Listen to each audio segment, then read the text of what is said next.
নবীজি আবু বকরের দরজায় এসে ডাক দিল, আবু বকর। বলার সাথে সাথে দরজাটা খুলে গেল।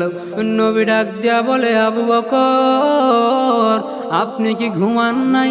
আবু বকর ডাক দিয়া বলে, নবী আমার, আপনার কি মনে নাই গত 6 মাস আগে যে আপনি আমারে বলেছিলেন, রে আবু বকর আমি হিজরত করব আর আমি নবী হিজরতের সঙ্গী হবেন আপনি আবু বকর? আল্লাহর কসম করিয়া বলি, আল্লাহর কসম,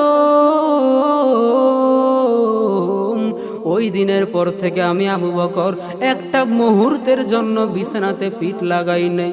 শুধু আমি একা পিঠ লাগাই নাই তা নয়, ও নবী তাকায়া দেখেন আমার বাসার উটগুলো প্রতিদিন দরজার দিকে তাকায়া থাকে আর মনে মনে বলে, নবী কখন আসবেন? আমার পিঠে চড়িয়া নবী মদিনার উদ্দেশ্যে রওনা দিবেন। আমি আবু বকর ঘুমাই নাই, উটগুলো ঘুমায় নাই। তা